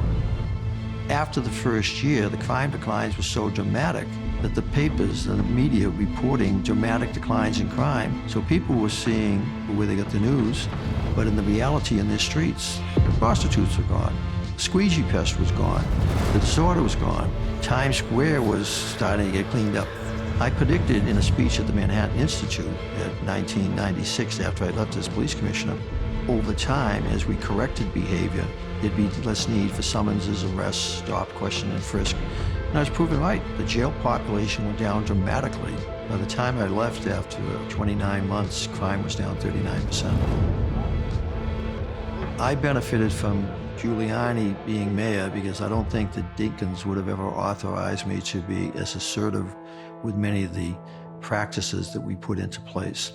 And Giuliani did. And with the decline in crime, New York City began a rebound. More businesses that had been leaving started to stay, and the city started to come back in a way. We've made a lot of changes in the city of New York. New York City's welfare rolls are down more in the last 6 or 7 months than probably has been the case in, I believe it's in 25 or 30 years. When we came into office, I would say there was maybe 1.2 million people on welfare. And if you looked at the city's projections at the time, it was going to go up from 1.2 to 1.3 without a real plan about how you move people from welfare towards self-sufficiency. At that time, Republicans believed that welfare recipients did not want to work, that they were basically bums. And on the left, you had people who basically believed people were not ready to work, that they needed all kinds of assistance. They had to be helped with their transportation and their education and their training and their housing and their whatever. All of a sudden, you had Bill Clinton and Newt Gingrich talking to each other about how do we change welfare, as Clinton said, as we know it. We have to end welfare as a way of life and make it a path to independence and dignity. Bill Clinton knew more about welfare as it really applies in people's lives than any other president before him. And the fact is, if you look at the history of the negotiations on the 1996 welfare reform legislation, Bill Clinton took a very personal interest in it and could go toe-to-toe with any expert in the country on how these programs actually worked. Era of big government is over. Giuliani wants to pick up on what Clinton's talking about in terms of welfare reform. He wants to have people who are on welfare work. The stars were in alignment. We had a welfare reform president in Bill Clinton, a welfare reform speaker of the House in Newt Gingrich. We had a welfare reform governor in George Pataki, and we had a welfare reform mayor in Rudy Giuliani. I knew exactly what I was going to do, fingerprinting, workfare, and then I was going to change my welfare workers into employment agents. People used to go to welfare centers to collect their welfare. We renamed all the welfare centers job centers. We also changed the way that the welfare centers functioned when they became job centers. You actually were given job opportunities. A city agency like ours relies on outside contractors to provide certain kinds of specialized services. And one of those specialized services that was really essential to this job is the job placement service, helping people get into employment. And luckily in New York, we had a program called America Works. And it was the coolest idea that I had ever heard.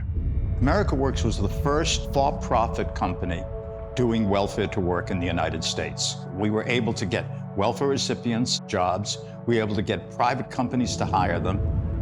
The country believed very strongly that education and training was the right way to move people from welfare to work. We didn't believe that. What you need is job readiness, and that can be done in a matter of weeks. You have to be prompt and on time. You have to be reasonably dressed. You have to be courteous. You don't need a 6-month college course to prepare people for work. The minute we started going right into the private sector, we were getting 65 to 70% of the people hired. We had specific programs with employers. We had a program with Macy's, for instance, where Macy's would hire people from our welfare rolls. There were work incentives for your housing, and there were incentives for your medical care. So there were a lot of things that incentivized going to work. And so it changed people's perception of what welfare could be, a job opportunity, not a way of life. And America Works was crucial in changing that thinking. Giuliani brought in Jason Turner, and Jason Turner had been in the Reagan administration. He worked for Tommy Thompson in Wisconsin. He basically took on the whole welfare industrial complex of the city. There were 110 employment contractors when I arrived. When I left, there were 13. So we told them that they weren't going to get paid on the basis of political connections. They weren't going to get paid because they turned the lights on in the morning. They had to actually go out and find people jobs. If they found you a job, they got a bonus. The better the job, the bigger the bonus. The longer the person stayed at the job, the longer you got the bonus. So what it meant was you didn't do it for like a 3-week job because you didn't get paid for a 3-week job. They had to remain for a certain period of time. After the first full year that the contract's incentives were in place, the number of people who got jobs doubled citywide. We used in cash assistance JobStat, which was taken from the police department's use of CompStat, and we targeted and focused on neighborhoods and communities where the problem was most severe. Every month we went through statistics looking at which ones of our job centers were helping people get jobs and which ones of our job centers were not, and then we brought attention to the programs that were performing less well and to the people who ran those programs in those offices. And it was a way of holding people accountable at the management level to the performance in the neighborhoods and communities that they were responsible for. That led to bringing the kind of attention that Bedford-Stuyvesant or East New York or the really difficult neighborhoods in the city needed in order to come out of the problems they had been in. Next thing I did is I required you to work if you were on welfare. There's a provision, little known, never used before, of New York law that allows you to require someone getting public assistance to work for a maximum of 18 hours a week. Because theoretically, you don't get welfare unless you're looking for work. If somebody's been collecting welfare and you can prove they don't go look for work, you can take it away from them. And the city can assign you to work for 18 hours. Never did it before. So I introduced workfare. It was very controversial. The New York Times said I was running a plantation. When Giuliani starts imposing work requirements on welfare, he discovers something really interesting. There are people on welfare in New York all over the place. Some of them in Newark, in Jersey City, in Patterson. Getting on welfare in New York is so easy that people figure you have to be a fool not to take advantage of it. We had people in the police department who were collecting welfare. They would travel and they would register in Manhattan, they'd register in the Bronx, they'd register in Queens, and they go out to Nassau County. Or they go to Westchester County, or they go to northern New Jersey. We had people collecting 2 times, 3 times, 4 times, 5 times. Their job was collecting welfare. When Giuliani requires people to show up for work, I'd say about 40% just throw in the towel. This has been a good scam as long as it lasted, but it's over. You know, they have jobs. They're not going to not show up at work because they have to rake leaves in the park. We actually did home visits. So we would have our investigators go out, and if somebody was on welfare, we'd go out, see if they were there, if that was their real address, and if they were at home. And that reduced fraud tremendously. Welfare reform in New York City, that was where it was worst, and that's where we ended up making it the best. The peak year of welfare dependency in New York City was March of 1995, when it reached 1.2 million New Yorkers, to end at 425,000 through 2001. These changes weren't on paper, they weren't cold statistics. They involved real blocks, real communities, real neighborhoods, improving the quality of life in those neighborhoods for the most poor individuals in those neighborhoods. And that happened all over the city.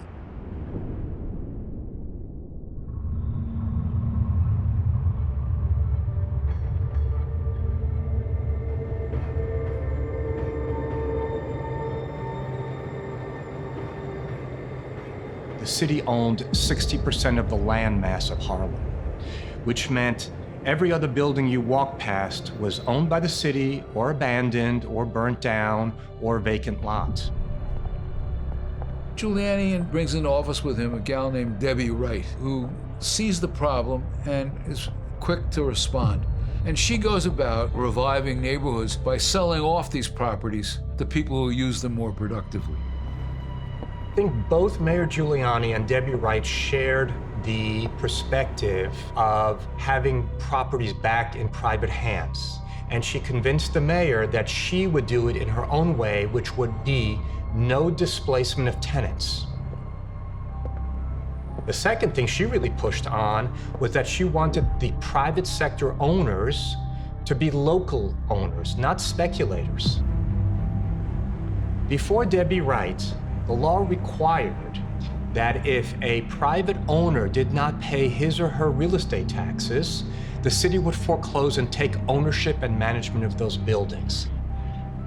She invented the law that said it went straight to the private owner with subsidies for affordability, and it skipped the whole city piece that was costing so much money. By turning this back over to the private sector with the subsidies to make them affordable, we now had stable, safe, clean, newly renovated housing in these neighborhoods. You now saw greater populations in what was a depopulated area. You saw retail opening back up on the ground floors. And you also saw commercial development on the major spines of these low-income neighborhoods. Many of these low-income neighborhoods are what are called food deserts. There really aren't supermarkets with fresh food available. The city put out for bid a development site requiring it to be a supermarket, and Pathmark ended up opening the first supermarket in East Harlem. The value of houses in these kind of neighborhoods just skyrocketed everywhere in the city. Many of the worst neighborhoods, whether it was the ABC block or Washington Heights or whatever, these became very desirable places to live. So I think it was a function of Giuliani becoming more aggressive about eliminating government control over those assets, but also making those assets far more valuable by simply creating a more livable city. What Giuliani does, he revives upward mobility in New York. Part of that through real estate, part of that through simply making the city safe for people who are doing honest work. Because crime had been reduced, public life had been expanded. People were on the streets. You could walk at all hours. What's important is that there's a sense the ungovernable city is no longer ungovernable, that reforms are possible. And the sense of fear that pervaded the city is no longer there. Throughout the city, Giuliani tried to impose the statistical methodology in other areas as well. We were conducting CompStat meetings twice a week. We started seeing housing, sanitation, corrections showing up at the meetings, and then they sat, they took their notes, and they improved those operations in their own agencies. We reduced violence in the most violent jail in the country, Rikers Island, by 90% by using a version of CompStat. We changed the entire way in which we paid sanitation workers. We didn't pay them by the hour. We gave them per day an amount they had to pick up as the base. Anything over that, they get more money. You can't imagine how productive they became. They didn't bother to take lunch. The sanitation department turned around completely. There had been homeless encampments that Koch had started to wipe out, and the Giuliani administration went after these vigorously. Giuliani's policy on those with regard to street homeless was that if you're on the street and you've got a sign that says, "I need help," we're going to send somebody out to give you help. And that help is going to include moving you into a facility that either can provide soup or a meal or bed and housing, and not allowing you to just wallow on 58th Street.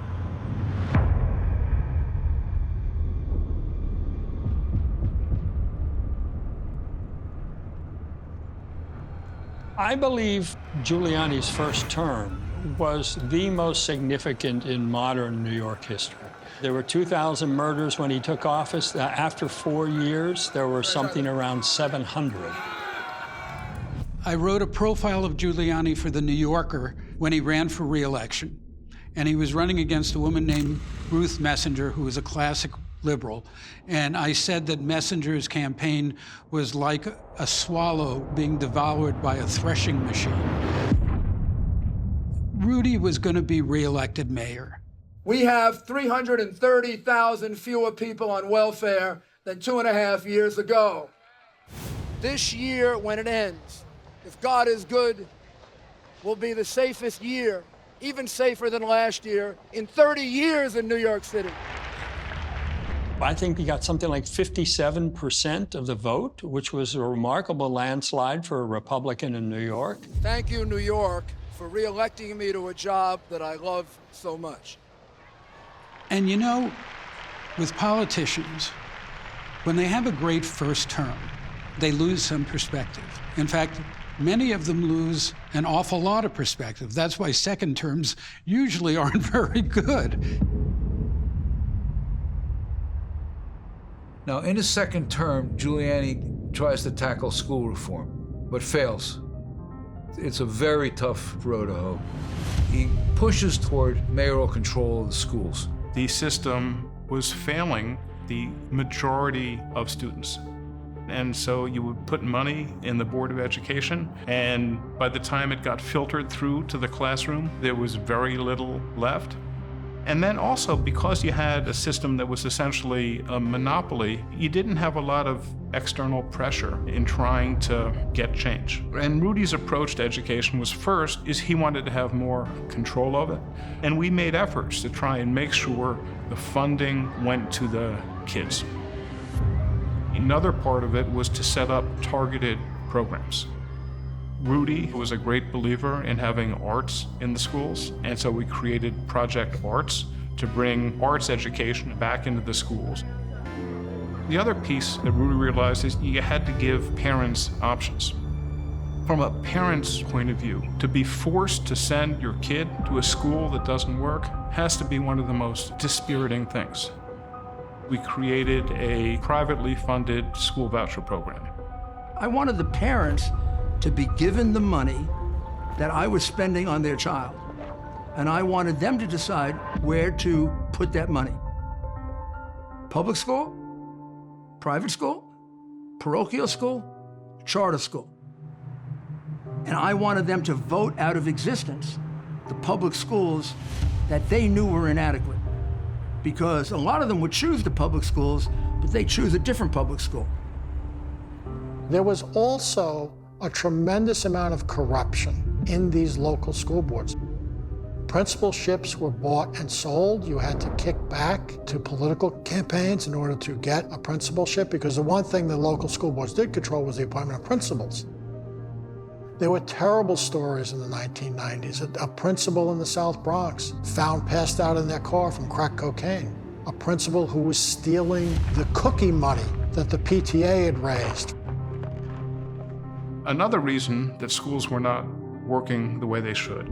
The schools were actually as dangerous, if not more dangerous, than the communities around them. And one thing we were able to do is merge these school safety officers into the police department, and the schools became safer. By the end of the 90s, there is a consensus view in New York City that the Board of Education had failed and needed to be replaced. This law to create mayoral control of the school system had to pass the legislature in Albany. So the legislature, towards the end of Giuliani's term, the last couple of years, was saying publicly, we believe in mayoral control, but we're not going to give it to Rudy. I just want to tell you, it was like a transformation of Mayor Giuliani from one citizen to a great mayor. I want to tell you, you've done an extraordinary job, and the people across this country, all of this is New York City. This is an unsolicited testimonial trying to get you a little further. Rudy had done something that most people thought was impossible. By the 1990s, New York was not just a preferred destination, but it was the capital of the world again. Everybody wanted to be here. You know, they started coming back from Iowa and places like that. And Rudy had a right to take credit for that. But Rudy also had a responsibility to see what he had accomplished in perspective. And in my experience, that's one of the toughest things for a politician to do. It did seem that he lost interest. There was talk that he would run for senator against Hillary Clinton. He also was divorcing his wife in a very acrimonious and public scenario that was unpleasant for everybody.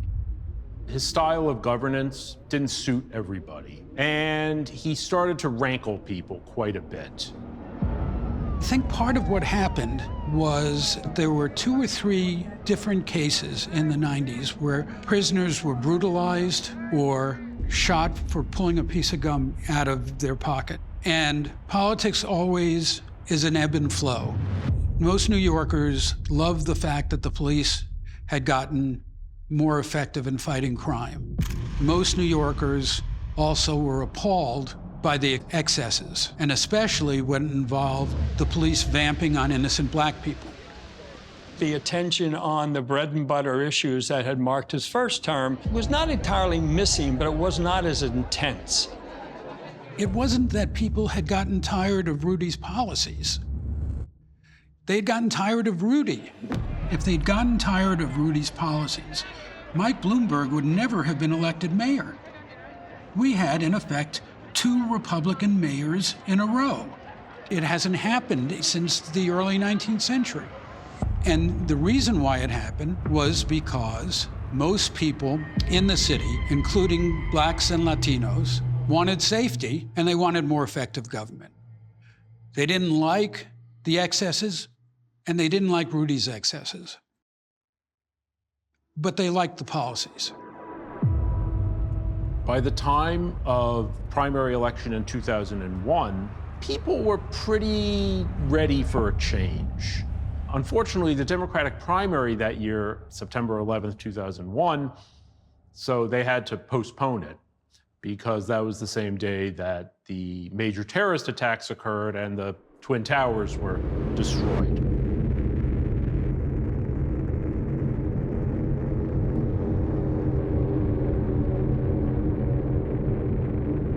New York is still here. We're here now. We're going to be here tomorrow. The World Financial Center is still here. They're not going to stop us. We've undergone tremendous losses, and we're going to grieve for them horribly. But New York is going to be here tomorrow morning, and it's going to be here forever. This was a huge shock for New York, obviously. Somehow it resurrected Giuliani. He came to be known as America's mayor, because in this moment of fear and crisis, when the President of the United States was sort of not to be seen or found, nobody knew where he was, and it didn't seem like anybody knew what was going on, Giuliani actually, even though he was a lame duck mayor, he was only going to be in for another 3 months, he took command. For sure. I think that's one. That's one, I believe. Yeah. That's what's left. There's one. The North Tower. The rest of it hollowed out, driven into the ground. And even people who didn't like him saw that he wasn't afraid to go downtown and take control of the situation, and it was impressive. One of the things he has done is he's prepared the city for emergency measures. So in 1993, when the World Trade Center attack happened, I think he was one of the few who understood this was part of a larger plot against the United States, and he recognized that New York would be a target. Mayor Giuliani had a vision to hire an independent expert, and he hired Jerry Hauer as the first commissioner of the Office of Emergency Management, which ended up really helping dramatically in the aftermath of 9/11. There's no police department, no fire department agency that would have been able to handle that coordination on the scale that had to be done. Steel workers, ambulance, private ambulance, city ambulance. The whole mix was incredible. Not everything went well. The command center is located in the World Trade Center, which comes down. There was another command center in Brooklyn that became the centerpiece of the response efforts. The city responds well to the 9/11 crisis. You know, at one point he suggested that perhaps he should be allowed to continue to serve as mayor, but that was rejected. But he did throw his support behind Bloomberg.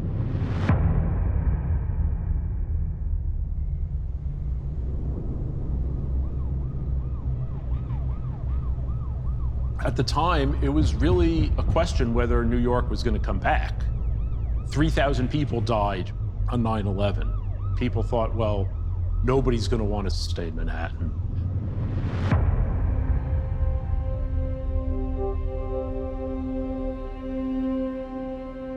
Bloomberg was not expected to win.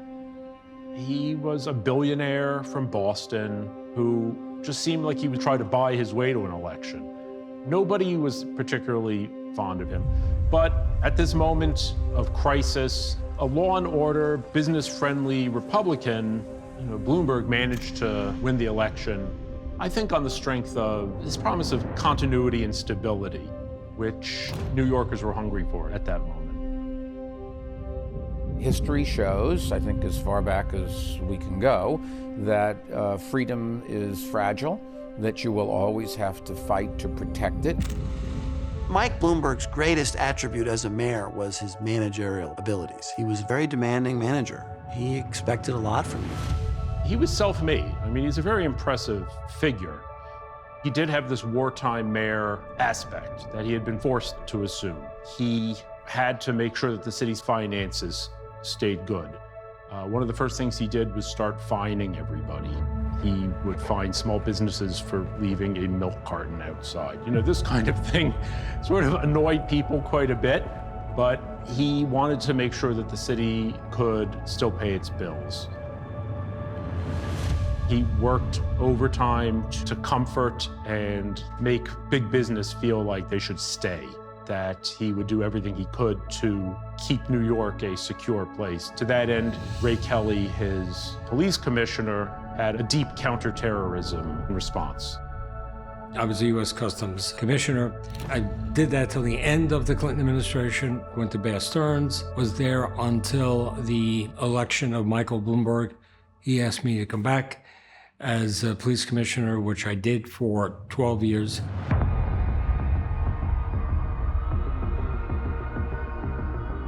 The moment 9/11 happened, we had an entire redesign in how every major police department began to look at police in the fight against terrorism.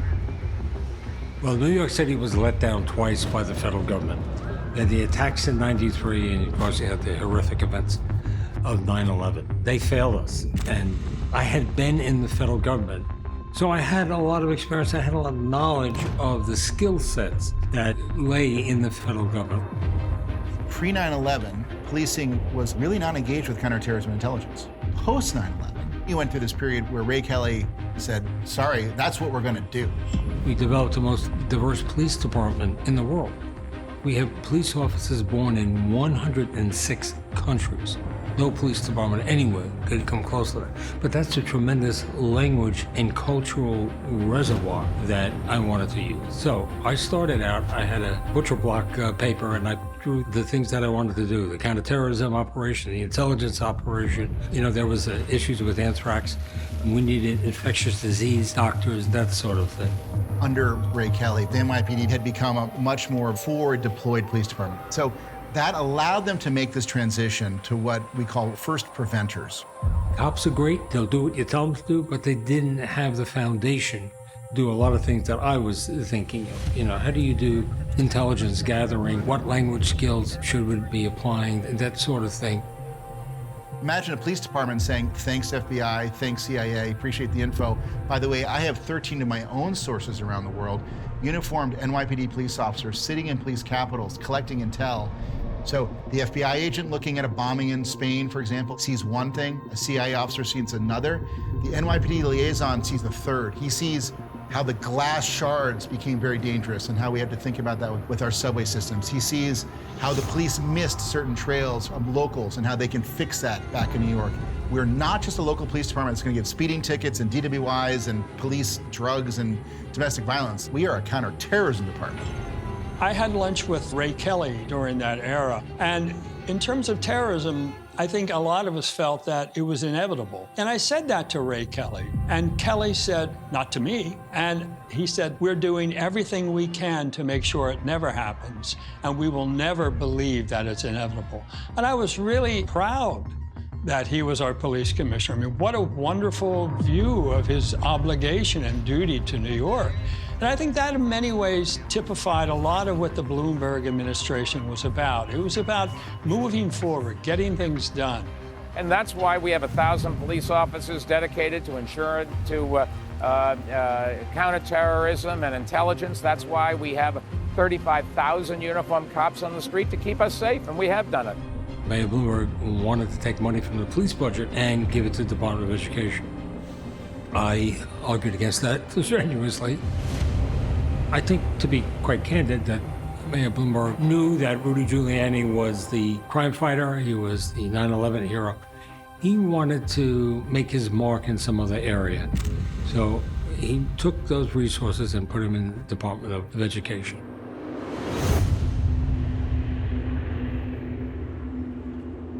Bloomberg's most significant accomplishment was that he wrested control of the schools away from the Board of Education and centered it completely in the person of the mayor. So now the mayor directly appoints the head of the school system, the school's chancellor, and he or she can remove the school's chancellor without going through a board. That was a major thing. And he brought in Joe Klein, who I think was an excellent chancellor. I became chancellor in a very fluky kind of a way. Only a guy like Mike Bloomberg would pick a guy like Joel Klein. And the way it happened was I had recently left the Clinton administration where I was running the antitrust division. I had sued Microsoft. So I had a pretty high profile at that time.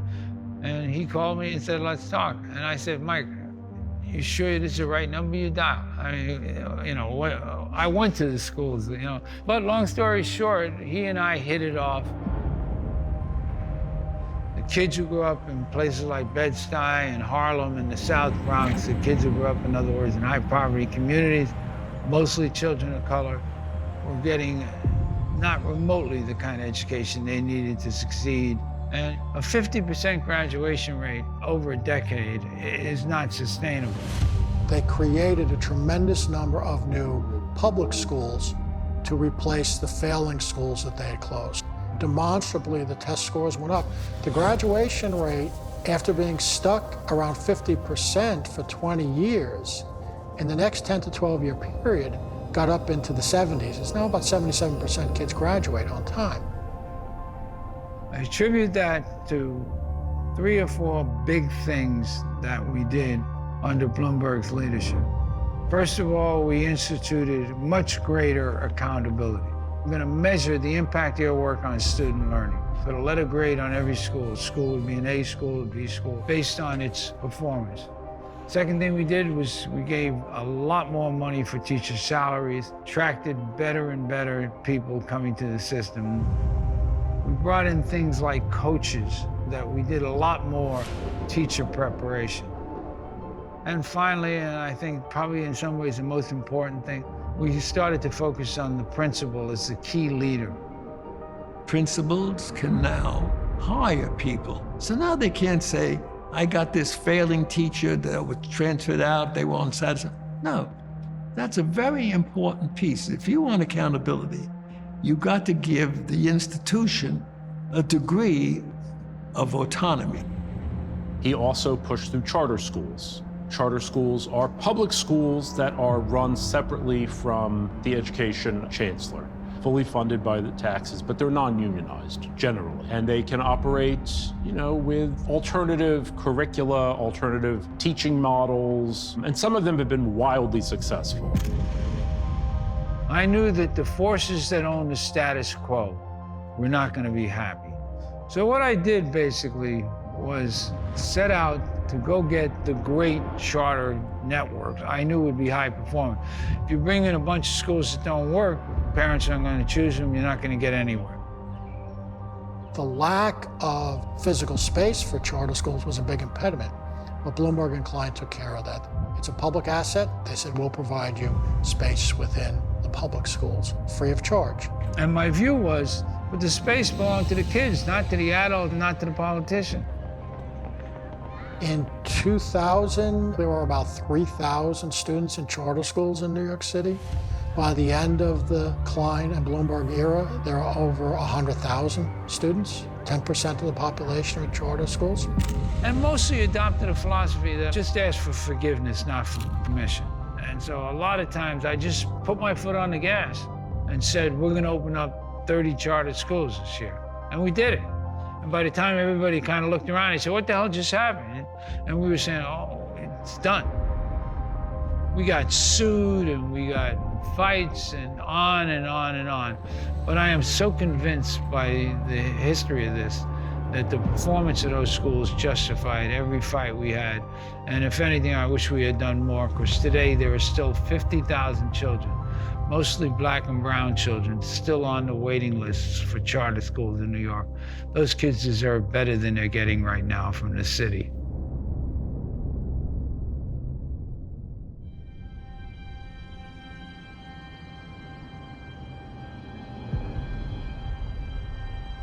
New Yorkers felt this was a new golden era where we had peace and prosperity at the same time. Very unusual, and New Yorkers loved it. He enhances real estate development by rezoning much of the city. He allowed developers free rein to redevelop parts of Manhattan. Hudson Yards was a Bloomberg project, and he built the High Line, Freedom Tower, the replacement of the World Trade Center. This all bears the Bloomberg stamp. Bloomberg continues most of Giuliani's policies. My job was to help continue to administer the social services programs, building on the changes that had been made by my predecessor, Jason Turner. I kept it going, it was working. There's no need to change just because you want to put your own name on it. And that was very consistent with Mike Bloomberg's attitude too. He wasn't into ego or making a new name or showing that you're different or better. The city's economy was strong, and so we instituted policies that freed up the business community to hire and to employ people and to grow.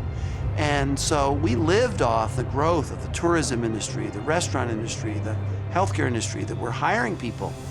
Philosophically, we just kept going. Work over welfare. That's what I did. And Mayor Bloomberg and the team at City Hall stood behind us all the way. Bloomberg continued to push murders down. One of the innovations they really took advantage of was stop, question, and frisk. Stop, question, frisk is police can detain someone and quickly search them to see if they're carrying anything just for the protection of the police officer. And this was applied, some would say indiscriminately. He pushes stop and frisk policing much too hard. It produces an overreaction. It is time to end stop and frisk. 14 years ago, we thought Rudolph Giuliani was out of control and he was only doing $80,000 a year. Last year, Bloomberg did almost $700,000 a year. You know, people say stop and frisk was criminal. And in 2013, stop and frisk was struck down as unconstitutional, and crime continued to drop. You had neighborhoods that had become so safe that you had two-parent families moving in that brought stability, that were eyes on the street, that were serving the role of police officers. Police is always the second best solution to urban disorder. The best solution is families. So New York managed to keep crime low because the demographics of high crime neighborhoods had changed.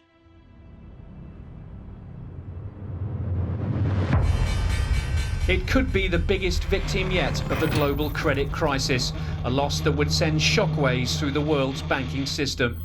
This is an extraordinary period for America's economy. As our economic situation has become increasingly unstable, the question to me has become far less about the theoretical and much more about the practical. And I have directed my staff to work with her staff to produce a new term limits bill. If the council passes it, I will sign it, and I would plan to run for re-election. Bloomberg was term limited. He was only supposed to have 2 terms in office.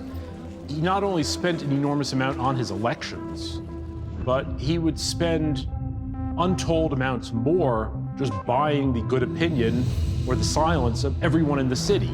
Like every cultural institution, every political organization, every advocate like Al Sharpton, people like that, they all got checks.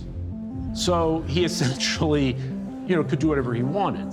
When Bloomberg wanted to run for a third term against and overturn term limits, there was a lot of ambivalence. And I know a lot of us who thought he was a very good mayor didn't like the idea that he would spend all of this money to overturn term limits. The people of New York City made their choice on 2 occasions.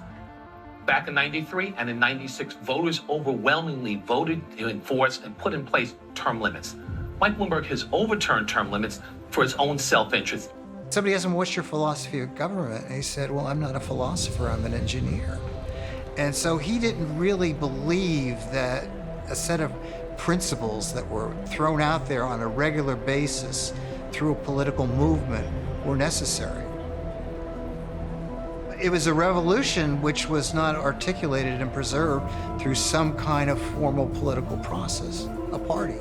A group of people say, if you believe these things, vote for us. That got diluted, and I think that was fatally wrong. So that when he left office, and he left the city in pretty good shape, there was no one to take his place. It was a total vacuum, and that's why the old political forces moved in so quickly and so easily. You need a good manager with a philosophy of government so that people understand the values that are driving what you're trying to accomplish. The rejuvenation of the city proceeded. New York became the safest big city in America. It was gleaming prosperity, attracting just record numbers of tourists who wanted to come and be part of this New York. It's hard to deny it was a successful third term. I think this administration and the city council together have every reason to be proud of what we've done in the last 12 years. The things that we accomplished in the Bloomberg administration, I'm proud of those accomplishments, and I think they made a difference in the city, big difference.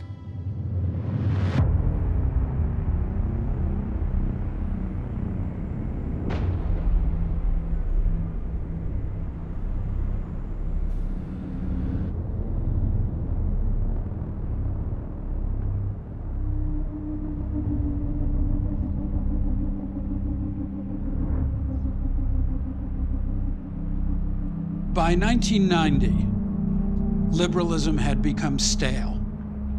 It had become reactionary, become based on principles that no longer applied. It needed to be reformed through the use of market principles like choice. It needed to be reformed in terms of the work rules that public servants served under. Civil service needed to be reformed.